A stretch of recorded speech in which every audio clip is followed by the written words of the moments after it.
প্রিয় বন্ধুরা, আপনি কি বাটন ফোন দিয়ে বিকাশের মাধ্যমে যে কোনো সিমে ফোন রিচার্জ করতে যাচ্ছেন? তাহলে কিন্তু আজকে সম্পূর্ণ আপনার জন্য। কিন্তু অনেকে কিন্তু আমাকে কমেন্ট করেছে যে দাদা ভাই আমার কিন্তু বাটন ফোন আছে, বাটন ফোনে কিন্তু আমার বিকাশ অ্যাকাউন্টটাও আছে, আমি চাচ্ছি যে বিকাশ অ্যাকাউন্টে ডায়ালের মাধ্যমে যে অন্য ফোনে কীভাবে ফোন রিচার্জ করবো সেটা পারছি না, আমি কীভাবে করব।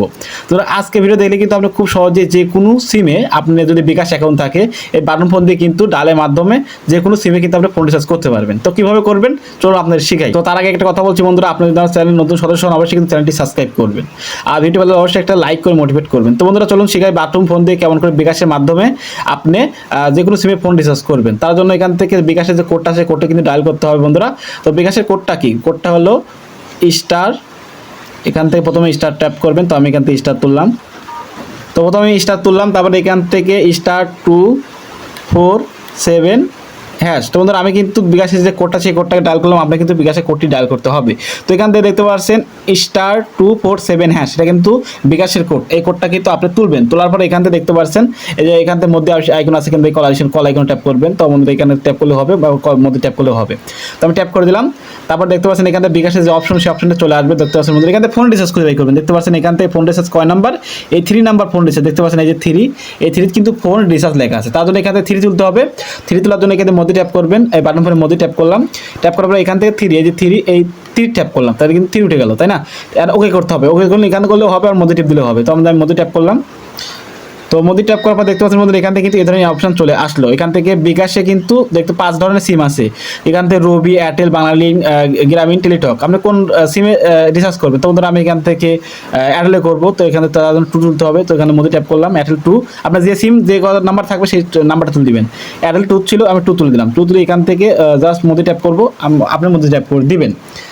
তো মধ্যে ট্যাপ করে দিলাম, তারপর এখান থেকে দেখতে পাচ্ছেন এখান থেকে কিন্তু এদের ইন্টারভিউ চলে আসবে। এখান থেকে প্রিপেড সিম দেখতে পাচ্ছেন 2 নাম্বার, এই 2 নাম্বার কিন্তু হবে রিচার্জ করার জন্য, মানে ফোন রিচার্জ করার জন্য। এখানে 2 তুলতে হবে, এই যে 2 একটু ট্যাপ করে দিলাম। তো 2 তুলে এখানে মধ্যে ট্যাপ করবো, ট্যাপ করে দিলাম। তো ট্যাপ করে তোলার পরে এখান থেকে আপনারা দেখতে পাচ্ছেন এখান থেকে আপনার এইখান থেকে আধারের নাম্বার না এখান থেকে এখানে নাম্বার, মানে এই ফোনের নাম্বার। তো ওদের যদি আপনি এখান থেকে অন্য কোনো নাম্বার হয় সেক্ষেত্রে কি করবেন? নিচেটা সেট করবেন, দেখতে পাচ্ছেন আদার্স নাম্বার। যদি এই ফোনের সিমের নাম্বার হয় সেক্ষেত্রে উপরটা সিলেক্ট করবেন, আর যদি আপনার অন্য সিমের নাম্বার হয় সেক্ষেত্রে নিচেটা সেট করবেন 2। যেহেতু অন্য সিমে পেমেন্টটা করবো, মানে রিচার্জটা করবো, তাদের 2 তুলতে হবে। তাদের মধ্যে ট্যাপ করবো, এখানে 2 আমি 2টা তুললাম। তারপরে এখান থেকে ওকে মধ্যে ট্যাপ করবো, মধ্যে ট্যাপ করলাম। তারপরে কিন্তু এখানে নাম্বার থাকবে বন্ধুরা, এখান থেকে দেখছি ফোন নাম্বার থাকবে আপনার এয়ারটেল ফোন নাম্বার, তাদের দেওয়ার জন্য এখানে মধ্যে ট্যাপ করবেন। বন্ধুরা আপনার এয়ারটেল নাম্বারটা আপনি দিয়ে দিবেন, আমার নাম্বারটা আমি দিয়ে দিচ্ছি। তো বন্ধুরা আমি যে নাম্বারে আমি ফোন রিচার্জ করবো সেই নাম্বারটা দিয়ে দিলাম, আপনার নাম্বারটা আপনার দিবেন। তারপরে এখান থেকে দেখতে পাচ্ছেন মধ্যে আছে, মধ্যে ট্যাপ করবেন। তো আমি কিন্তু এখানে মধ্যে ট্যাপ করলাম, আপনি কিন্তু মধ্যে ট্যাপ করে দিবেন। তারপর বন্ধুরা দেখতে পাচ্ছেন এখান থেকে বন্ধুরা, তারপরে এখান থেকে এই ধরনের ইন্টারভিউ চলে আসবে। এখান থেকে দেখতে পাচ্ছেন রিচার্জ অ্যামাউন্ট, কত টাকা আপনি পেমেন্ট করবেন সেটা কথা বলছে, তার জন্য অ্যামাউন্ট দেওয়ার জন্য মধ্যে ট্যাপ করবেন। তো এখান থেকে আমি 20 টাকা দিচ্ছি, আপনি যত টাকা রিচার্জ করছেন ততটাই দিবেন। আমি এখান থেকে জাস্ট 20 টাকা আমি ওই সিমে দেবো। তো 200 টাকা সরি, এখান থেকে ব্যাগে ট্যাপ করলেও দেখতে পাচ্ছেন 20 টাকা দেবো, সেই জন্য 20 টাকা তুললাম। অ্যামাউন্ট আপনার যত হবে তত দিবেন, দেওয়ার পরে মধ্যে ট্যাপ করবেন। তো মধ্যে ট্যাপ করলাম, তো মধ্যে ট্যাপ করার পর বন্ধু দেখতে পাচ্ছেন এখানে কিন্তু এই যে প্রথমে নাম্বার দেখাবে, তারপর কত টাকা দিয়েছেন সেটা দেখাবে। তারপর দেখতে পাচ্ছেন এখান থেকে প্রিন্ট, মানে বিকাশের যে প্রিন্ট সেই প্রিন্ট দিতে হবে। জাস্ট আমি বিকাশের প্রিন্টটা দিয়ে দিচ্ছি, তার জন্য মধ্যে ট্যাপ করবো।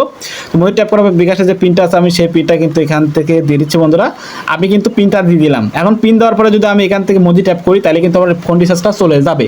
যেহেতু আমি আপনাদের কাজ শেখাচ্ছি, আমি ফোন রিচার্জ নিতে চাচ্ছি না, সেই জন্য কিন্তু আমি মধ্যে ট্যাপ করবো না। আপনি যদি এখান থেকে সঠিক পিন দেন, পিন দেওয়ার পর এখান থেকে মধ্যে ট্যাপ করেন, মানে ওকে ট্যাপ করেন, তাহলে কিন্তু এটা চলে যাবে, ফোন রিচার্জটা চলে যাবে। যেহেতু বন্ধুরা আমি কাজ শেখাচ্ছি, আমি কিন্তু নিতে চাচ্ছি না, তার জন্য কিন্তু আমি মধ্যে ট্যাপ করছি না। তো বন্ধুরা এইভাবে চাইলে কিন্তু আপনি খুব সহজে এখান থেকে খুব সহজেই কিন্তু ফোন রিচার্জ করতে পারবেন। তো বন্ধুরা আশা করি ভিডিও দেখে একটুখানি উপকৃত হয়েছেন, তাহলে অবশ্যই চ্যানেলটি সাবস্ক্রাইব করে দিবেন আর অবশ্যই ভালো লাগলে অবশ্যই লাইক করবেন। তো দেখা হচ্ছে নতুন একটা ভিডিও নিয়ে। সত্যি সুস্থ থাকবেন, ভালো থাকবেন, সবাইকে আল্লাহ হাফেজ।